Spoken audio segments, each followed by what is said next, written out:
La chronique bourse, la quotidienne Zone Bourse, Anthony Bondin.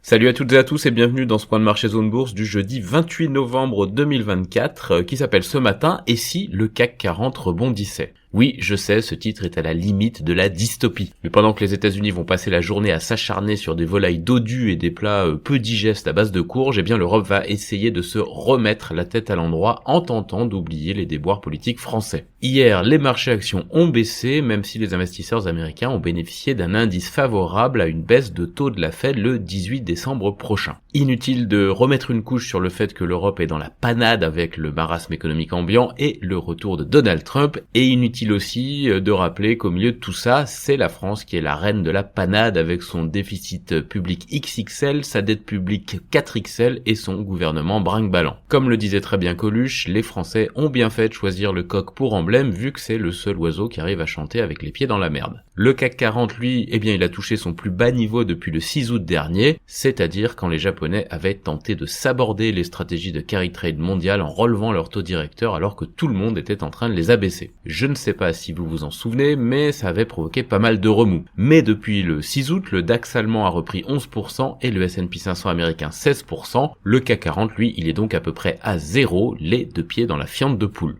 Et là, il faut bien reconnaître que la situation française a foutu le cafard à tout le monde en Europe hier. D'ailleurs, les seuls marchés qui ont progressé, en tout cas un petit peu, sont ceux qui ont préféré garder leur monnaie. La Suisse, le Royaume-Uni et la Suède par exemple. Il y avait aussi ces faux frères de Belges qui ont été dopés par leurs vedettes de la santé, Argenix et UCB. Du côté du CAC 40, la baisse a été alimentée par les valeurs financières, AXA et Société Générale en tête. Ça, c'est parce que le secteur est en première ligne pour de multiples raisons qui vont de sa sensibilité à la dégradation de la situation économique hexagonale à sa fragilisation en cas d'abaissement de la notation souveraine française. Tiens d'ailleurs à ce propos, quand j'ai commencé à travailler, c'est-à-dire à une date à laquelle 3 des membres de mon équipe n'avaient même pas été conçus, eh bien la France était notée AAA par S&P, soit la meilleure note de solidité financière possible.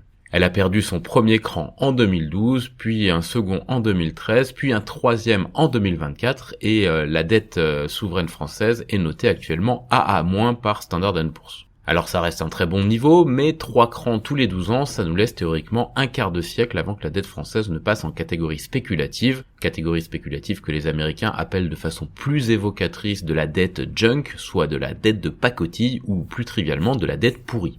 En attendant, la France et la Grèce empruntent désormais au même taux, soit 3,02% sur 10 ans. Pourquoi ? Bien parce que l'Hexagone emprunte de plus en plus cher et la Grèce de moins en moins cher après les efforts qu'elle a consentis depuis une quinzaine d'années. Pour éviter de tomber dans le complexe du cornflakes, les États-Unis n'ont pas vraiment brillé hier non plus. Les valeurs technologiques ont fait machine arrière, ça a entraîné les 3 indices principaux dans le rouge, même si on note que le 4e, le Russell 2000, a légèrement progressé. Et comme évoqué ici même hier, eh bien, on peut dire que les résultats médiocres de Dell, de HP, de Workday, d'Autodesk et de CrowdStrike ont prouvé que tout n'est pas forcément rose dans le secteur technologique aux États-Unis. C'est en partie de leur faute si les indices ont reculé hier.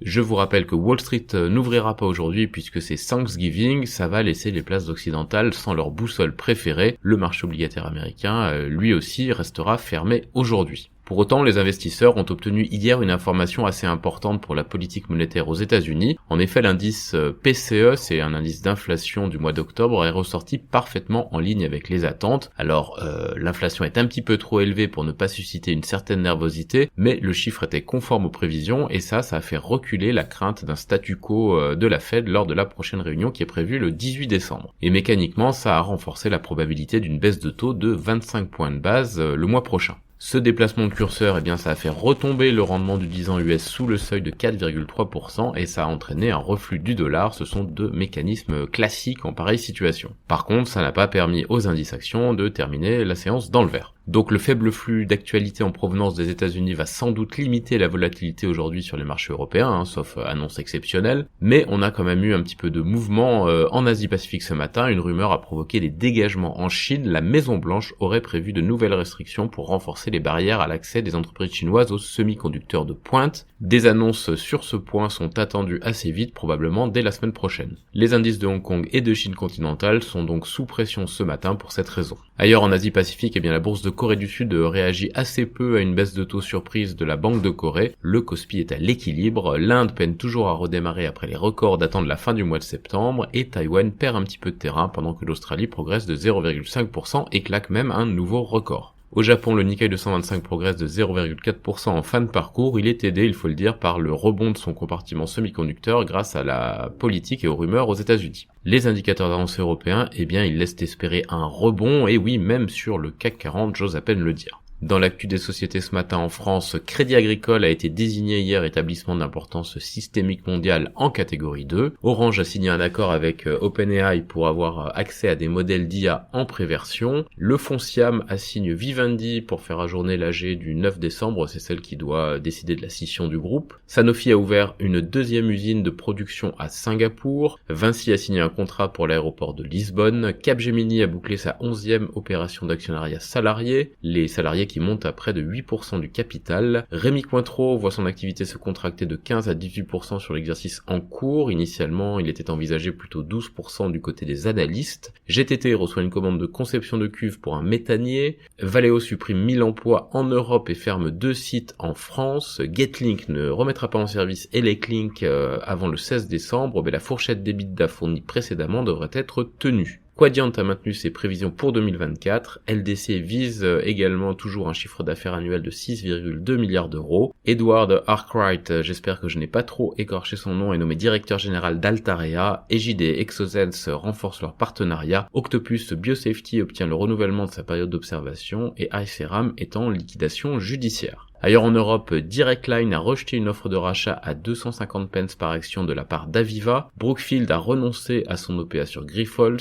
SAIC Motor et Volkswagen ont prolongé leur coentreprise commune en Chine jusqu'en 2040. Notez quand même que le groupe allemand cède son usine au Xinjiang. Moody's a confirmé les notes d'Unicredit après l'offre sur Banco BPM. Uniper revoit à la hausse ses prévisions de résultats nets ajustées pour l'exercice en cours. Et sur l'agenda des publications en Europe, on a Immofinance, Terna, Formicon ou encore Tullow Oil aujourd'hui. En Amérique du Nord, Microsoft est visé à son tour par une enquête antitrust assez vaste des États-Unis. 3 grands gestionnaires d'actifs, BlackRock, Vanguard et State Street, sont poursuivis par le Texas pour avoir prétendument manipulé les prix de l'électricité en investissant dans des mines de charbon et des entreprises de services publics. Mark Zuckerberg, le patron de Meta, a rencontré Donald Trump à Mar-a-Lago. T-Mobile US a déclaré que la cyberattaque qu'il a visée n'a pas permis l'accès aux données de ses clients. Un lobbyiste d'ExxonMobil fait l'objet d'une enquête sur le piratage et la fuite de courriel d'écologistes. Enfin, sur l'agenda des publications, il n'y a rien évidemment aujourd'hui aux États-Unis puisque c'est Thanksgiving. Ailleurs dans le monde, BYD et SAIC Motor mettent la pression sur leurs fournisseurs pour sortir des véhicules à des coûts encore plus faibles, renforçant la guerre des prix dans l'automobile. La production mondiale de Toyota recule pour le 9e mois consécutif en octobre et le détaillant mexicain Grupo Electra propose de quitter la bourse. C'est terminé pour ce tour d'horizon financier du jour, je vous souhaite une excellente journée.